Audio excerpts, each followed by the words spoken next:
मैं अपनी शूद्र शक्ति से तेरी जिंदगी को उसे फंसाने के लिए चारा बनाऊंगा। मैं खुश हुआ, बहुत खुश हुआ।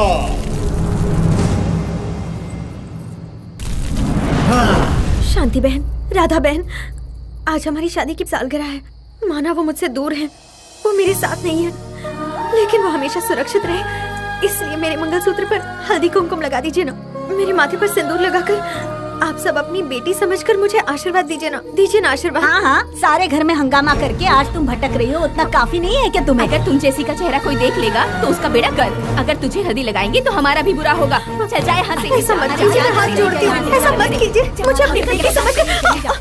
शूद्र राशि में शामिल होने वाले धूमकेतु के समय पर तुम राख हो जाओगे और ये सब देखकर वो जीते जी मर जाएंगे। जो मेरी मौत के लिए पैदा हुई थी उसी का नाश हो जाएगा। परेशान मत हो, सब ठीक हो जाएगा, फिक्र मत करो, हम तुम्हारे लिए कुछ करते हैं। देखो बेटी, आज तुम्हारी शादी की सालगिरह है ना, तुम्हारे लिए हम हल्दी कुमकुम लगा देते हैं। तेरा पति हमेशा सुरक्षित रहेगा। आपका बहुत बहुत शुक्रिया, आपका ये एहसान मैं कभी नहीं भूलूंगी। आज आप मेरे लिए भगवान हैं। हल्दी कुमकुम लगाइए माँ जी, मुझे आशीर्वाद दीजिए।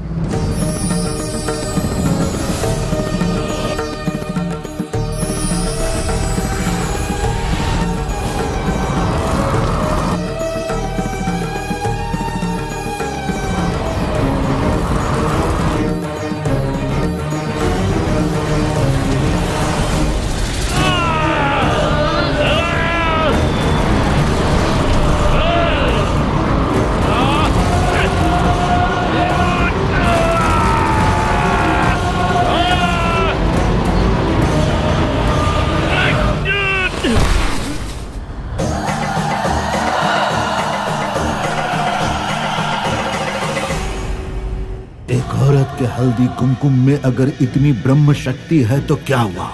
उस आखिरी ग्रहण के हो जाने के बाद उसके जीते जी मैं उसके हल्दी कुमकुम को मिटा दूंगा, नहीं छोड़ूंगा।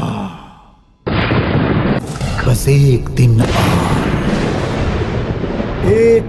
और, बस एक दिन और। कल सूर्यास्त के बाद अगर ये ग्रहण लग जाए तो इस घर में वो जीव जिंदा नहीं बचेगा। कौन है आप? जब मैं हिमालय पर गरुड़ ध्यान में था तब इस घर को मैंने जलते हुए देखा था। इस घर के दोष को मैंने देखा था। इस घर के मूल्य स्तंभ को राख बनते देखा था। मैंने इस घर में तुम्हारे बेटे की मृत्यु देखी थी।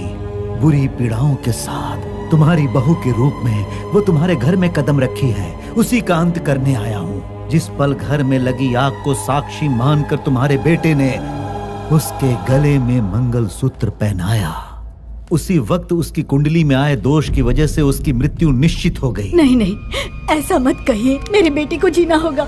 उसके जिंदा रहने के लिए मैं क्या करूँ, आप बताइए स्वामी। तुम्हारी बहू को मैंने पहले ही चेतावनी दी थी, अगर उसके गले में तुम्हारे बेटे ने मंगलसूत्र पहनाया तो उसकी मृत्यु निश्चित है। मैंने कहा था उससे कि इस बंधन से दूर रहो। हाँ, सच्चाई जानते हुए मेरे भाई से शादी क्यों की? हाँ, जायदाद का लालच इंसान से क्या क्या नहीं करवाता। मेरा इकलौता बेटा है स्वामी, कृपा करके हमें कोई मार्ग दिखाइए स्वामी। जो होने वाला है सिर्फ वो बता सकता हूँ, विधान को मैं थोड़े ही बदल सकता हूँ। ऐसा मत कहिए स्वामी, आपको कोई ना कोई मार्ग बताना ही होगा, आप ही उसे बचा सकते हैं। दोष को जलाने वाली इस अखंड ज्योत से इस विपत्ति का मार्ग पूछ रहा हूँ। बताओ, बताओ। या नूरा, इस घर की बहू का सिंदूर मिटाकर उसे विधवा बनाना होगा। कल कुंभ ग्रहण होने से पहले ही सिंदूर मिटा दिया जाए तो पति के प्राण बच सकते हैं। या नूरा।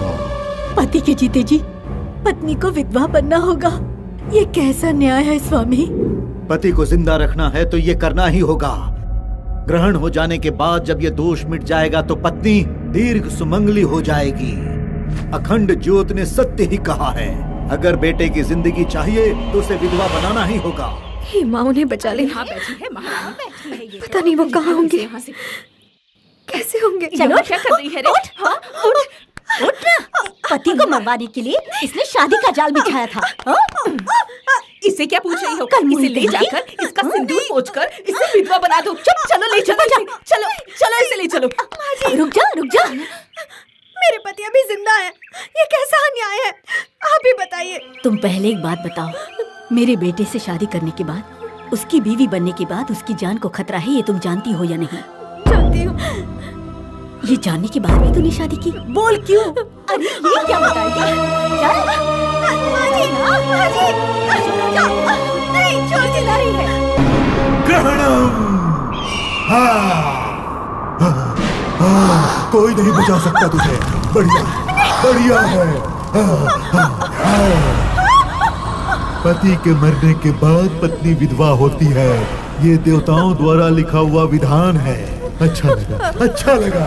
किंतु पत्नी को विधवा बनाने के बाद पति को मारना ये मेरा लिखा हुआ दैत्य धर्म है। अच्छा लगा। तुम्हारे पति का मैं सर्वनाश कर चुका हूँ। तुम्हारे पति के प्राण इस लोक से परलोक जा रहे हैं। रोती रहो। तुम्हारे रोने की आवाज सुनकर बड़ी माता और छोटी माताओं की आंखों से खून के आंसू निकलने चाहिए। रोती रहो। अब तुम सब भी विलाप करो। विलाप करो। इस आखिरी ग्रहण के होने तक मैं इसके भी प्राण ले लूंगा। रोक सको तो रोक लो, रोक लो।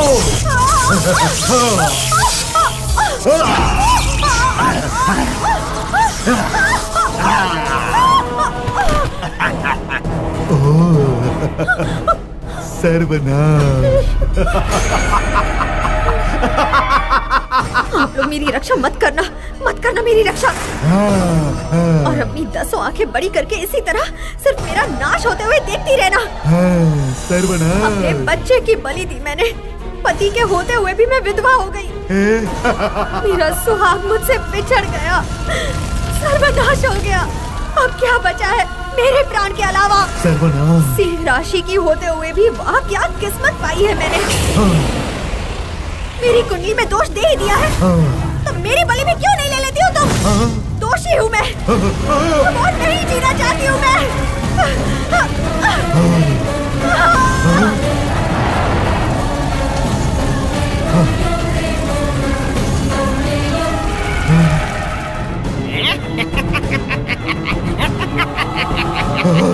घबरो नको, डरने की जरूरत नहीं है, क्योंकि वो अग्नि उस सिंह राशि की बलि नहीं लेगी।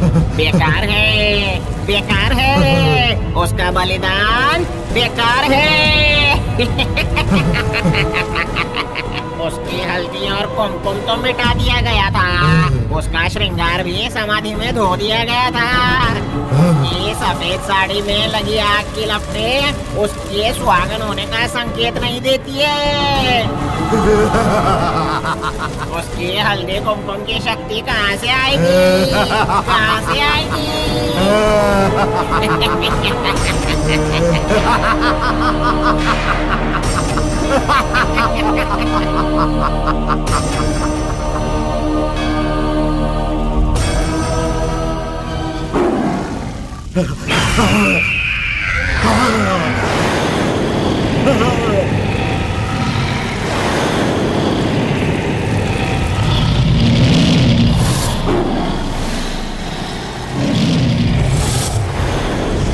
अवतार हो रहा है विध्वंस मूर्ति का।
राजेश्वरी,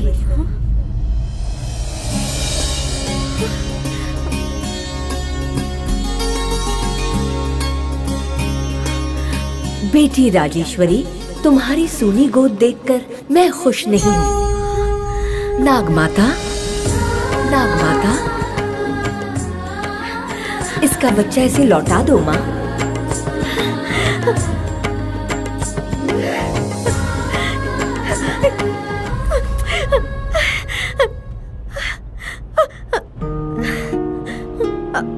ये बच्ची माताओं की गोद में खेली बड़ी सौभाग्यशाली है, लेकिन दुर्भाग्यवश ये अनाथ है।